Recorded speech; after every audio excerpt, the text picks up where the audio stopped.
BJP ಮನೆಯೊಳಗಿನ ಕಿತ್ತಾಟಕ್ಕೆ Radha Mohan Das ಮದ್ದರಿತಾರ ಅನ್ನೋದು ಸದ್ಯಕ್ಕಿರುವಂತಹ ಪ್ರಶ್ನೆ. ರಾಜ್ಯ ನಾಯಕರೊಂದಿಗೆ ಸಭೆಯನ್ನ ಬಿಜೆಪಿಯ ಇನ್ಚಾರ್ಜ್ ರಾಧಾ ಮೋಹನ್ ನಡೆಸಿದ್ದಾರೆ. ಎಸ್ಆರ್ ವಿಶ್ವನಾಥ್, ಸುಧಾಕರ್, ರೇಣುಕಾಚಾರ್ಯ, ಡಿವಿ ಸದಾನಂದ ಗೌಡರ ಜೊತೆಗೆ ಸಭೆ ನಡೆಸಿದ್ದಾರೆ. ನಾಯಕರ ಜೊತೆ ಪ್ರತ್ಯೇಕವಾಗಿ ಮಾತುಕತೆಯನ್ನ ರಾಧಾ ಮೋಹನ್ ದಾಸ್ ನಡೆಸಿದ್ದಾರೆ. ಸಂಧಾನದ ಸಭೆಯ ಮೂಲಕ ನಾಯಕರ ಒಳಜಗಳವನ್ನ ಹಾಗಾದ್ರೆ ಬಗೆಹರಿಸಿದ್ರ ರಾಧಾ ಮೋಹನ್ ದಾಸ್? ಕುತೂಹಲ ಸದ್ಯಕ್ಕೆ. ಒಂದು ಕಡೆ ಒಕ್ಕಲಿಗ ನಾಯಕ ಯಾರು ಅಂತ, ಮತ್ತೊಂದು ಕಡೆ ಆಡಿಯೋ ಲೀಕ್ ಆಗಿದ್ದು, ಇನ್ನೊಂದು ಕಡೆ ರಾಜ್ಯಾಧ್ಯಕ್ಷ ಪಟ್ಟ, ಹಿಂಗೆ ಒಂದಾ ಎರಡ ರಾಜ್ಯ ಬಿಜೆಪಿ ಒಳಗಿರುವ ಆಂತರಿಕ ಸಮಸ್ಯೆಗಳು ಒಂದಾ ಎರಡ ಹೇಳ್ತಾ ಹೋದ್ರೆ ಪಟ್ಟಿಯನ್ನ ಮಾಡ್ತಾ ಹೋಗ್ಬೋದು. ಇದರ ನಡುವೆ ಗಾಯ ಆಗಿ ಉಳ್ಕೊಂಡಿಲ್ಲ ರಾಜ್ಯ ಬಿಜೆಪಿಯಲ್ಲಿ, ಗ್ಯಾಂಗ್ರೀನ್ ಆಗಿಬಿಟ್ಟಿದೆ. ಈ ಹಂತದಲ್ಲಿ ಬಿಜೆಪಿಯ ಇನ್ಚಾರ್ಜ್ ಆಗಿರೋ ರಾಧಾ ಮೋಹನ್ ದಾಸ್ ಅವರು ಮೀಟಿಂಗ್ ಮಾಡಿದಾರಂತೆ. ಆ ಮೀಟಿಂಗನ್ನು ಇವರೆಲ್ಲ ಎಷ್ಟು ಜನ ಗಂಭೀರವಾಗಿ ತಗೊಂಡಿದ್ದಾರೆ, ಎಷ್ಟು ಗಂಭೀರವಾಗಿ ತಗೊಂಡಿದ್ದಾರೆ? ಹಾಗಾದ್ರೆ ಇನ್ನು ಮುಂದಕ್ಕೆ ಮುಗಿತಾ ತುಟಿಕ್ ಪಿಟಿಕ್ ಅನ್ನಲ್ವಾ? ಎಲ್ಲರೂ ಒಂದೇ ಸ್ಟ್ಯಾಂಡ್ಗೆ ಸ್ಟಿಕ್ ಆನ್ ಆಗ್ತಾರ, ಒಂದೇ ನಿರ್ಧಾರಗಳಿಗೆ? ಕುತೂಹಲ ಮೂಡಿಸ್ತಾ ಇದೆ. ಬಿಜೆಪಿಯಲ್ಲಿ ಎಸ್ಆರ್ ವಿಶ್ವನಾಥ್, ಸುಧಾಕರ್ ಬಹಿರಂಗ ಜಟಾಪಟಿ. ಸದಾನಂದ ಗೌಡರ ಜೊತೆಗೂ ಎಸ್ಆರ್ ವಿಶ್ವನಾಥ್ ಜಟಾಪಟಿಗಿಳಿದಿದ್ರು. ನಾಯಕರ ವಿರುದ್ಧ ಬಹಿರಂಗ ಹೇಳಿಕೆಯನ್ನ ರೇಣುಕಾಚಾರ್ಯ ಕೊಡ್ತಾ ಇದ್ದಾರೆ. ಸುಧಾಕರ್, ವಿಶ್ವನಾಥ್, ರೇಣುಕಾಚಾರ್ಯ ವಿರುದ್ಧ ಶೋಕಾಸ್ ನೋಟಿಸ್ ಅನ್ನ ಕೊಟ್ಟಿದ್ದಾರಂತೆ. ನಾಲ್ವರು ನಾಯಕರ ಜೊತೆಗೆ ಸಂಧಾನ ಸಭೆಯನ್ನ ಸದ್ಯ ರಾಧಾ ಮೋಹನ್ ದಾಸ್ ನಡೆಸಿದ್ದಾರೆ ಅನ್ನೋ ಮಾಹಿತಿ ಇದೆ. ಏನ್ ಬುದ್ಧಿವಾದ ಹೇಳಿದ್ರು? ಬುದ್ಧಿವಾದವನ್ನ ಇವ್ರುಗಳಿಗೆ ಹೆಂಗ್ ಕೇಳಿದ್ರು? ಕೇಳಿಸ್ಕೊಂಡು ಇನ್ನು ಮುಂದಕ್ಕೆ ಸುಮ್ಮನೆ ಆಗ್ತಾರ? ಹಾದಿ ರಂಪ ಬೀದಿ ರಂಪ ಆಗಿದೆ ರಾಜ್ಯ ಬಿಜೆಪಿಲಿ. ಒಬ್ಬೊಬ್ರಿಗೆ ಒಂದೊಂದು ರೀತಿ ತಲೆನೋವಲ್ಲಿ. 2028ಕ್ಕೆ ಎಲೆಕ್ಷನ್ ಬರ್ತಾ ಇದೆ, ಬಹಳ ಹತ್ತಿರದಲ್ಲಿದ್ದೀವಿ. ಪಕ್ಷವನ್ನು ಒಟ್ಟಾಗಿ ತಗೊಂಡು ಹೋಗಬೇಕು. ಆಡಳಿತ ವಿರೋಧಿ ಅಲೆಯನ್ನ ಪಬ್ಲಿಕಲ್ಲಿ ಎಬ್ಬಿಸಬೇಕು ಸರ್ಕಾರದ ವಿರುದ್ಧ. ಇದು ಯಾವುದು ಕೇಳ್ಬಿಡಿ. ಇವರಲ್ಲೇ ತಿಕ್ಕಾಟ, ಜಗಳ, ಅಸೂಯೆ, ಮತ್ಸರ, ನಾನು ಮುಂದಕ್ಕೆ ಬರಬೇಕು, ನಾನು ಹೇಳ್ದಂಗೆ ಆಗಬೇಕು, ಅವ್ರು ಹೇಳ್ದಂಗೆ ನಾನು ಯಾಕೆ ಕೇಳಬೇಕು, ಇಂಥವೇ ಪರಿಣಾಮ ರಾಜ್ಯ ಬಿಜೆಪಿ ಅನ್ನೋದು ಇದೆಯಾ, ವಿರೋಧ ಪಕ್ಷ ರಾಜ್ಯದಲ್ಲಿ ಇದೆಯಾ ಅನ್ನುವ ಹಂತಕ್ಕೆ ಬಿಜೆಪಿ ತನ್ನಿಂದ ತಾನೇ ತಗೊಂಡು ಹೋಗಿತ್ತು. ಅದನ್ನೆಲ್ಲ ಸಾಲ್ವ್ ಮಾಡೋಕ್ಕೆ ಅಂತ ರಾಧಾ ಮೋಹನ್ ದಾಸ್ ಇವತ್ತೊಂದು ಮೀಟಿಂಗ್ ಮಾಡಿದ್ದಾರೆ. ಒಡೆದ ಮನೆಯಾಗಿದ್ದ ಬಿಜೆಪಿ ಇನ್ನಾದರೂ ಒಂದಾಗುತ್ತಾ? ಪ್ರಶ್ನೆ ಇದೆ. ಮುಂದಿನ ದಿನಗಳಲ್ಲಿ ಎಲ್ಲರೂ ಒಗ್ಗಟ್ಟಿನಿಂದ ಕೆಲಸ ಮಾಡ್ತೀವಿ, ಎಲ್ಲವನ್ನ ಮರೆತು ಒಟ್ಟಾಗಿ ಕೆಲಸ ಮಾಡೋಕ್ಕೆ ಸೂಚನೆಯನ್ನ ಕೊಟ್ಟಿದ್ದಾರೆ. ಹೇಗಂತ ಎಸ್ಆರ್ ವಿಶ್ವನಾಥ್ ಸಭೆಯ ನಂತರ ಪ್ರತಿಕ್ರಿಯೆಯನ್ನ ಕೊಟ್ಟಿದ್ದಾರೆ. ಸೊ ಅಲ್ಲಿಗೆ ಒಪ್ಕೊಂಡ್ರೆ ಅವರು, ಹೌದು ಸಮಸ್ಯೆ ಇತ್ತು ನಮ್ಮಲ್ಲಿ ಅಂತ. ಅವತ್ತು ನಮ್ಮ ರಾಜ್ಯ ಉಸ್ತುವಾರಿಗಳಾದಂಥ ಅಗರ್ವಾಲ್ ಸಾಹೇಬರು ಇರಲಿಲ್ಲ. ಇವತ್ತು ಬಂದು ನಮಗೂ ಮತ್ತು ಸುಧಾಕರ್ನ ಪ್ರತ್ಯೇಕವಾಗಿ ಏನ್ ನಡೀತು ಅನ್ನೋದ್ರ ಬಗ್ಗೆ ಕೇಳಿದ್ರು. ಮತ್ತೆ ಒಟ್ಟಾಗಿ ಕೂಡ ಕೂತ್ಕೊಂಡು ಹಿಂದೆ ಏನಾಗಿದೆಯೋ ಆ ಘಟನೆಗಳನ್ನ ಮರೆತು ಒಟ್ಟಾಗಿ ಹೋಗಬೇಕು ಅಂತ ಹೇಳಿದ್ರು. ಅದಕ್ಕೆ ನಾವು ಮೊನ್ನೆನೂ ಒಪ್ಕೊಂಡಿದ್ದೀವಿ. ಈಗಲೂ ಕೂಡ ನಾವು ಏನು ಹಳೇದಿತ್ತೋ ಅವೆಲ್ಲವನ್ನು ಕೂಡ ಡಿಲೀಟ್ ಮಾಡಿಬಿಟ್ವಿ. ನಾವು ಅದು ಮೆಮೊರಿಯಲ್ಲೂ ಕೂಡ ಇರೋದಿಲ್ಲ ನಮಗೆ. ಸೊ ಮುಂದೆ ಬರ್ತಕ್ಕಂಥ ಸ್ಥಳೀಯ ಸಂಸ್ಥೆಗಳ ಚುನಾವಣೆಗಳಿರ್ಬೋದು, ರಾಜ್ಯದ ಚುನಾವಣೆಯನ್ನು ಗಮನದಲ್ಲಿಟ್ಕೊಂಡು ನಾವು ಆ ಭಾಗದಲ್ಲಿ ಚಿಕ್ಕಬಳ್ಳಾಪುರ ಲೋಕಸಭಾ ಕ್ಷೇತ್ರದಲ್ಲಿ ಕನಿಷ್ಠ ಒಂದು 4-5 MLAಗಳನ್ನ ಗೆಲ್ಲೋದಕ್ಕೆ ಜೊತೆಯಾಗಿ ಕೆಲಸ ಮಾಡಬೇಕು ಅನ್ನೋದು ಹೇಳಿದ್ದಾರೆ. ನನಗೂ ಕೂಡ ಅದು ನಾನು 4 ಎಲೆಕ್ಷನ್ಗಳಿಂದ ಕೂಡ ಅಲ್ಲಿ ಉಸ್ತುವಾರಿಯಾಗಿ ಕೆಲಸ ಮಾಡಿದಂಥನು. ಸೊ ನಾವು ಮತ್ತು ಸುಧಾಕರ್ ಅವರು ಜೊತೆಯಲ್ಲಿ ಸೇರಿ ಸೊ ಅಲ್ಲಿ ಸ್ಥಳೀಯ ಸಂಸ್ಥೆಗಳ ಚುನಾವಣೆ ಮತ್ತು ಮುಂದೆ ಬರ್ತಕ್ಕಂಥ ರಾಜ್ಯ ಚುನಾವಣೆಯಲ್ಲಿ ಕೂಡ ಒಟ್ಟಾಗಿ ಕೆಲಸ ಮಾಡ್ತೀವಿ. ಸೊ ಹಿಂದೆ ಏನು ಕೆಲವು ಅಚಾನಕ್ ಕೆಲವು ಮಾತಾಡಿರ್ಬೋದು, ನಾವು ಮಾತಾಡೋದು ನಮ್ಮದು ಕೂಡ ತಪ್ಪುಗಳಿರ್ತವೆ, ಅವೆಲ್ಲವನ್ನ ಮರೆತು ತಗೊಂಡು ಹೋಗಬೇಕು ಅಂತ ಹೇಳಿದ್ದಾರೆ. ನಾವಿಬ್ಬರು ಕೂಡ ಜೊತೆಯಲ್ಲಿ ಇದ್ಕೊಂಡು ಪಾರ್ಟಿ ಸಂಘಟನೆ ಮಾಡ್ತೀವಿ. ಅವತ್ತು ನಮ್ಮ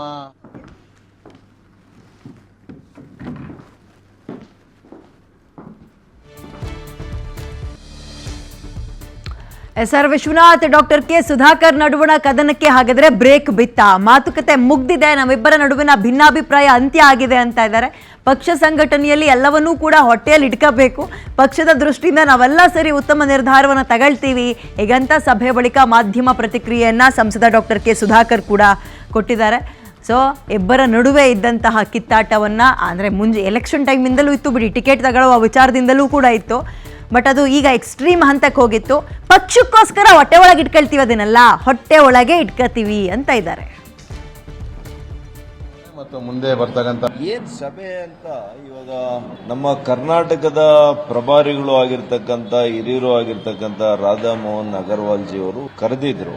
ಯಾವ ರೀತಿ ನಮ್ಮ ಭಾಗದಲ್ಲಿ ಅನ್ಯೋನ್ಯವಾಗಿ, ಯಾವ ರೀತಿ ನಮ್ಮ ಭಾಗದಲ್ಲಿ ಭಾರತೀಯ ಜನತಾ ಪಕ್ಷವನ್ನ ಸದೃಢವಾಗಿ ಕಟ್ಟಬೇಕು, ಪರಸ್ಪರ ಏನೇ ಭಿನ್ನಾಭಿಪ್ರಾಯಗಳಿದ್ರೂ ಕೂಡ ಅದು ಪಕ್ಷದ ಮೇಲೆ ಅದು ಪ್ರಭಾವ ಆಗಬಾರ್ದು, ಪಕ್ಷಕ್ಕೆ ನಷ್ಟ ಆಗಬಾರ್ದು ಅಂತ ಹೇಳಿದ್ದಾರೆ. ಅದಕ್ಕೆ ನಾವು ಒಪ್ಪಿದ್ದೇವೆ. ಏನು ಸಣ್ಣ ಪುಟ್ಟ ಅಭಿಪ್ರಾಯಗಳು ಏನಿದ್ವು ಅವೆಲ್ಲ ಕೂಡ ಏನು ಹೇಳಬೇಕು ಅದೆಲ್ಲ ಹೇಳಿದ್ದೇವೆ. ಒಟ್ಟಾರೆಯಾಗಿ ನಾವೆಲ್ಲ ಕೂಡ ಪಕ್ಷದ ಒಂದು ಅಡಿಯಲ್ಲಿ ಪಕ್ಷಕ್ಕೆ ಯಾವುದೇ ರೀತಿ ನಷ್ಟ ಆಗದಂತೆ ಸದೃಢವಾಗಿ ನಮ್ಮ ಕಾರ್ಯಕ್ಷೇತ್ರದಲ್ಲಿ ಕಾರ್ಯವ್ಯಾಪ್ತಿಯಲ್ಲಿ ಹೇಗೆ ಸಂಘಟನೆ ಮಾಡಬೇಕು, ಹೇಗೆ ಪಕ್ಷವನ್ನ ಒಳ್ಳೆಯ ರೀತಿಯಲ್ಲಿ ಕಟ್ಟಬೇಕು ಅನ್ನುವಂಥದ್ರ ಬಗ್ಗೆ ಹೆಚ್ಚಿನ ಅಂಶಗಳು ಚರ್ಚೆ ಆಗಿದೆ. ಏನ್ ಸಭೆ ಅಂತ ಇವಾಗ ನಮ್ಮ ಕರ್ನಾಟಕದ ಪ್ರಭಾರಿಗಳು ಆಗಿರ್ತಕ್ಕಂಥ ಹಿರಿಯರು ಆಗಿರ್ತಕ್ಕಂಥ ರಾಧಾ ಮೋಹನ್ ಅಗರ್ವಾಲ್ ಜಿ ಅವರು ಕರೆದಿದ್ರು. ಯಾವ ರೀತಿ ನಮ್ಮ ಭಾಗದಲ್ಲಿ ಅನ್ಯೋನ್ಯವಾಗಿ, ಯಾವ ರೀತಿ ನಮ್ಮ ಭಾಗದಲ್ಲಿ ಭಾರತೀಯ ಜನತಾ ಪಕ್ಷವನ್ನ ಸದೃಢವಾಗಿ ಕಟ್ಟಬೇಕು, ಪರಸ್ಪರ. ಓಕೆ, ಇದ್ರ ಬಗ್ಗೆ ಮತ್ತಷ್ಟು ಮಾಹಿತಿಯನ್ನ ನೀಡೋದಕ್ಕೆ ನಮ್ಮ ಜೊತೆಗೆ ಹಿರಿಯ ಪತ್ರಕರ್ತರು ಸಮೀವುಲ್ಲಾ ಅವರು ಜಾಯ್ನ್ ಆಗಿದ್ದಾರೆ. ಸರ್ ನಮಸ್ಕಾರ, ಗುಡ್ ಈವ್ನಿಂಗ್. ನನ್ನ ಧ್ವನಿ ನಿಮ್ಗೆ ಕೇಳಿಸ್ತದೆ ಅನ್ಕೊಳ್ತೀನಿ. ಸರ್, ಬಿಜೆಪಿ ಸದ್ಯದ ಹಂತ ನೋಡಿದ್ರೆ ಇವ್ರಿಗೆ ಚಿಕ್ಕ ಪುಟ್ಟ ಗಾಯ ಆಗಿಲ್ಲ, ಗ್ಯಾಂಗ್ರೀನ್ ಆಗ್ಬಿಟ್ಟಿದ್ಯಾ ಅಂತ. ಒಂದು ಮೀಟಿಂಗ್ ಎಲ್ಲವನ್ನು ಸರಿಪಡಿಸುತ್ತೆ ಅಂತ ಅಂತೀರಾ ಸರ್ ನೀವು? ಇದು ನೀವು ಕೇಳಿದ್ದು ಗ್ಯಾಂಗ್ರೀನ್ ಆಗಿದೆಯಾ ಅಂತಂದ್ರೆ, ಗ್ಯಾಂಗ್ರೀನ್ ಆಗಿರೋ ಭಾಗನ ಕತ್ತರಿಸ್ಬೇಕು ಅಂತ. ಅಂದ್ರೆ ಕತ್ತರಿಸ್ಬೇಕು ಅಂದ್ರೆ ಯಾರ್ದಾರ ಒಂದು ಬಿಜೆಪಿಯ ಒಂದು ಭಾಗವಾಗಿರೋ ವ್ಯಕ್ತಿಯನ್ನ ತಲೆದಂಡವಾಗಿ ಕೊಡ್ಬೇಕೇನೋ ಅಂತ ನೀವು ಕೇಳ್ತಿರೋದು ಅಂತ ನಾನ್ ತಿಳ್ಕೊಂಡಿದ್ದೀನಿ. ಈ ತರ ಒಂದು ಬಿಜೆಪಿಯ ಪ್ರಧಾನ ಕಾರ್ಯದರ್ಶಿ ಮತ್ತು ರಾಜ್ಯ ಬಿಜೆಪಿಯ ಉಸ್ತುವಾರಿ ರಾಧಾ ಮೋಹನ್ ದಾಸ್ ಬೆಂಗಳೂರಿಗೆ ದೌಡಾಯಿಸುವುದರ ಮೂಲಕ ಇದೀಗ ಶಾಂತಿ ಮಂತ್ರ ಪಠಣದ ಪ್ರಕ್ರಿಯೆಗೆ ಅವರು ಚಾಲನೆಯನ್ನು ಕೊಟ್ಟಿರೋದು ನೋಡಿದ್ರೆ ಎಷ್ಟರ ಮಟ್ಟಿಗೆ ಬಿಜೆಪಿ ಕುಸ್ತ್ ಹೋಗಿದೆ, ಎಷ್ಟರ ಮಟ್ಟಿಗೆ ಬಿಜೆಪಿಯ ಜಂಗಾಬಲ ಉಡುಗಿ ಹೋಗಿದೆ ಅನ್ನೋದಕ್ಕೆ ಇದು ಸಾಕ್ಷಿ ಆಗುತ್ತೆ. ಇವತ್ತು ಸಭೆಯಲ್ಲಿ ಕರೆದು ಒಂದು ಅಡ್ಡ ಮತದಾನದಿಂದ ಅಡ್ಡಡ್ಡ ಮಲಗಿರುವ ಬಿಜೆಪಿ, ಎರಡನೇದು ಅದ್ಯಾವ್ದೋ ಸದಾನಂದ ಗೌಡ್ರು ಕಿಕೌಟ್ ಮಾಡಿ ವಿಜೇಂದ್ರಿಗೆ ಅಂತ ಅವ್ರದ್ದು ಎನ್ನಲಾದಂತ ಆಡಿಯೋದು. ಹೀಗಾಗಿ ಏನೇ ಮಾಡಿದ್ರು ಪಾರ್ಟಿ ಚೇತರಿಸ್ಕೊಳ್ಳಕ್ ಆಗ್ತಾ ಇಲ್ಲ, ಎಷ್ಟೇ ಪ್ರಯತ್ನ ಪಟ್ಟರು ಪಾರ್ಟಿ ಪಿಕಪ್ ಆಗ್ತಿಲ್ಲ ಅನ್ನುವ ವರದಿ ವರಿಷ್ಠರಿಗೆ ತಲುಪಿರುವ ಹಿನ್ನೆಲೆಯಲ್ಲಿ ಇಲ್ಲಿ ತೆರೆಮರೆಯಲ್ಲಿ ಬೇಕಾದಷ್ಟು ಸಿದ್ಧತೆಗಳನ್ನ ಮಾಡ್ಕೊತಿದ್ದಾರೆ. ಈಗ ನೀವು ಅಬ್ಸರ್ವ್ ಮಾಡಿರ್ಬೋದು, ಇತ್ತೀಚೆಗೆ ಪ್ರಹ್ಲಾದ್ ಜೋಶಿ ಅವರ ರಂಗಪ್ರವೇಶ ಕರ್ನಾಟಕ ರಾಜ್ಯ ರಾಜಕಾರಣಕ್ಕೆ ಆಗ್ತಿದೆ. ಇಲ್ಲಿವರೆಗೆ ಅವರು ಬರ್ತಿರ್ಲಿಲ್ಲ. ಅವರು SIR ಇರ್ಬೋದು, ಇಲ್ಲಿ ಮೆಮೊರಾಂಡಮ್ ಕೊಡಕ್ ಹೋಗಿರ್ಬೋದು, ಕುಮಾರಸ್ವಾಮಿ ಅವ್ರನ್ನ ಜೊತೆಗೆ ಕರ್ಕೊಂಡು ಡೆಲ್ಲಿನಲ್ಲಿ ಹೋಗಿ ಅಲ್ಲಿ ಸೆಂಟ್ರಲ್ ಎಲೆಕ್ಷನ್ ಕಮಿಷನ್ ಇರೋದಿರ್ಬೋದು, ಕರ್ನಾಟಕದಲ್ಲಿ ಮೀಟಿಂಗ್ಗಳಿಗೆ ಬರೋದಿರ್ಬೋದು, ಇದು ಸ್ವಲ್ಪ ಜಾಸ್ತಿ ಆಗಿದೆ. ಪ್ರಹ್ಲಾದ್ ಜೋಶಿ ಅವರ ರಂಗಪ್ರವೇಶ ನಮ್ಮ ಕಣ್ಣಿಗೆ ಕಾಣ್ತಾ ಇದೆ. ಇವತ್ತು ಕೂಡ ಡಿಫರೆನ್ಸಸ್ ಅನ್ನೆಲ್ಲ ಸಾರ್ಟ್ ಔಟ್ ಮಾಡಿ ವಾರ್ನಿಂಗ್ ಮಾಡಿದ್ದಾರೆ ಮತ್ತು ರಿಕ್ವೆಸ್ಟ್ ಮಾಡಿದ್ದಾರೆ. ಇನ್ನು ಮುಂದೆ ಯಾವುದೇ ಡಿಫರೆನ್ಸಸ್ ಅನ್ನ ನಾವು ಸಹಿಸಲ್ಲ ಅನ್ನುವ ಒಂದು ಕೆಟಗಾರಿಕಲ್ ಆದಂತಹ ಸಂದೇಶವನ್ನ ರಾಧಾ ಮೋಹನ್ ದಾಸ್ ಅಗರ್ವಾಲ್ ದೆಹಲಿಯಿಂದ ತಂದಿದ್ದಾರೆ. ಇವೆಲ್ಲಕ್ಕಿಂತ ಹೆಚ್ಚಾಗಿ ಇವತ್ತು ಅವರು ಬ್ರೀಫಿಂಗ್ ಅಲ್ಲಿ ಹೇಳಿರೋದು, ನಾಳೆ ಪಾರ್ಟಿ ಪ್ರೆಸಿಡೆಂಟ್ ಮತ್ತು ಕುಮಾರಸ್ವಾಮಿ ಅವರ ನಡುವಿನ ಮೀಟಿಂಗ್ ನಡೆಯುತ್ತೆ. ಇದು ಬಿಜೆಪಿಯ ತೀರ್ಮಾನ ಇದೆ. ರಾಜ್ಯ ನಾಯಕರಿಗೆ ಈ ಅಲಯನ್ಸ್ ಆಗೋದು ಇಷ್ಟ ಇಲ್ಲ. ಅಲಯನ್ಸ್ ಈಗ ಬಿಜೆಪಿ ಎಲೆಕ್ಷನ್ಸ್, ಅಸೆಂಬ್ಲಿ ಎಲೆಕ್ಷನ್ಸ್ ನಾವೇ ಸಿಂಪಲ್ ಮೆಜಾರಿಟಿ ಬಂದ್ಬಿಡ್ತೀವಿ ಅನ್ನೋ ಲೆಕ್ಕಾಚಾರ.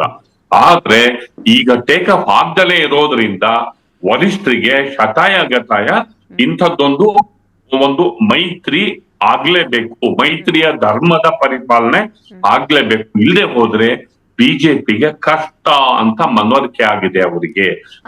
ರಾಜ್ಯ ಬಿಜೆಪಿ ಲೆಕ್ಕಕ್ಕೆ ಇಲ್ವಾ ಸರ್? ಕುಮಾರಸ್ವಾಮಿ ಅವ್ರು ಬಂದೇ ಇಂತ ನಡೆಸ್ಕೊಂಡು ಹೋಗ್ಬೇಕಾ? ಇಡೀ ದೇಹ ರಾಜ್ಯ ಬಿಜೆಪಿ, ಇನ್ ಮುಂದಕ್ಕೆ ತಲೆ ಕುಮಾರಸ್ವಾಮಿ ಅವರ ಹೈಕಮಾಂಡಿಗೆ ಹಂಗ ಹೋಗ್ಬಿಟ್ಟಿದೆ, ಅವ್ರ ಕೈಲಾಗಲ್ಲ ಅಂತ. ಅದು ಹೆಚ್ಚು ಕಮ್ಮಿ ಹಾಗೆ ಹೋಗಿದೆ. ಹೆಚ್ಚು ಕಮ್ಮಿ ಇತ್ತೀಚಿನ ಅಡ್ಡ ಮತದಾನದ ಬಳಿಕ ಅಂತೂ ಇಲ್ಲಿ ಪಾರ್ಟಿ ಯಾವುದೇ ಕಾರಣಕ್ಕೆ ಚೇತರಿಕೆ ಕಾಣ್ತಿಲ್ಲ. ಎಷ್ಟೇ ಪ್ರಯತ್ನ ಪಟ್ಟರು ಆರ್ಗನೈಸ್ಡ್ ಆಗಿ ಒಂದ್ ರೀತಿಯಲ್ಲಿ ಕಾಂಗ್ರೆಸ್ಗೆ ಎದುರಾಗಿ ನಿಲ್ಲೋದಕ್ಕಾಗ್ತಾ ಇಲ್ಲ. ಎಲ್ಲ ಕಡೆ ನೋಡಿದರೆ SIR ವಿಚಾರದಲ್ಲಿ ನಮ್ಮ ಪಾರ್ಟಿ ಮೇಲ್ಗೈ ಆದ್ರೆ ಕರ್ನಾಟಕದಲ್ಲಿ ಕಾಂಗ್ರೆಸ್ ಸಿದ್ಧತೆಗಳನ್ನ ಮಾಡ್ಕೊಂಡ್ಬಿಟ್ಟಿದೆ, ನಮಗೆ ವಿರುದ್ಧ ಆಗ್ತಿದೆ.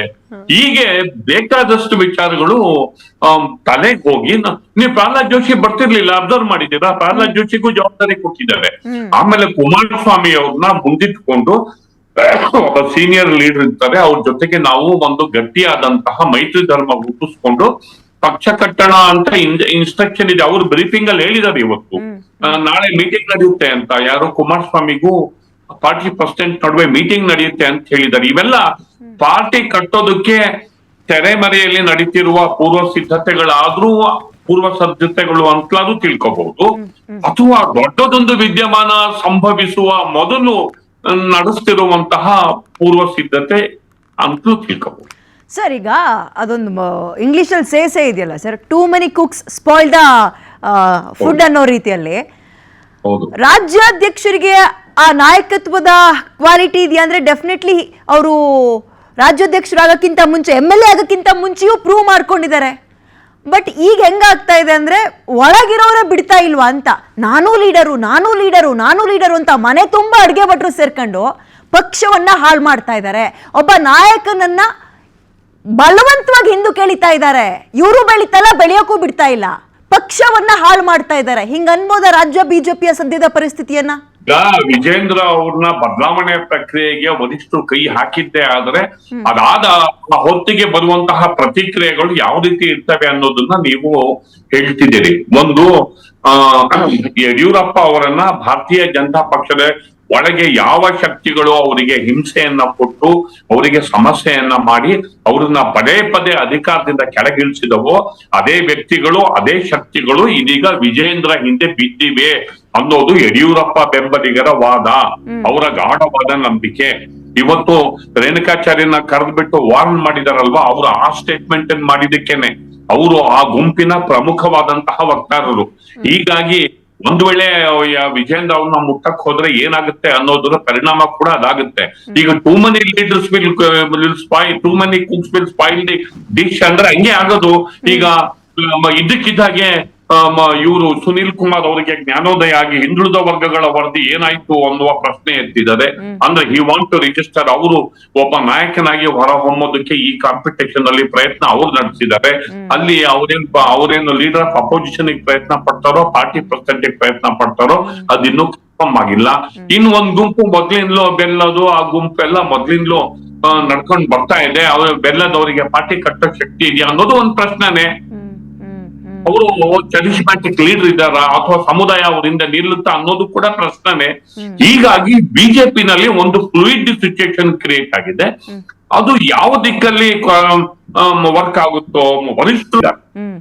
ಅಲ್ಲ ಸರ್, ಇವ್ರು ಮಾತೆತ್ತಿದ್ರೆ ಕಾಂಗ್ರೆಸ್ ಹೈಕಮಾಂಡ್ ವೀಕು ಅಂತ ಇದ್ರಲ್ಲ, ಬಿಜೆಪಿ ಹೈಕಮಾಂಡ್ ಏನ್ ಅನ್ಬೇಕು ಹಂಗಾದ್ರೆ ಇವ್ರು ನಿಂಗ್ ನೋಡಿದಾಗ? ಅಮಿತ್ ಶಾ ಅವರು ಮತ್ತೆ ಪಾರ್ಟಿ ಪ್ರೆಸಿಡೆಂಟ್ ನಿತಿನ್ ಅವರು ಒಂದ್ ಮೀಟಿಂಗ್ ಅಲ್ಲಿ ನಾವು ಬೇಕಾದಷ್ಟು ಇಶ್ಯೂಸ್ ಗಳನ್ನ ಸಾಲ್ವ್ ಮಾಡ್ತೀವಿ, ಕರ್ನಾಟಕದ್ದು ಸಾಲ್ವ್ ಮಾಡೋದಕ್ಕೆ ನಮಗೆ ಕಷ್ಟ ಆಗ್ತಿದೆ ಅನ್ನೋ ಮಾತನ್ನ ಕೆಟಗಾರಿಕಲ್ ಆಗಿ ಹೇಳಿದ್ದಾರೆ.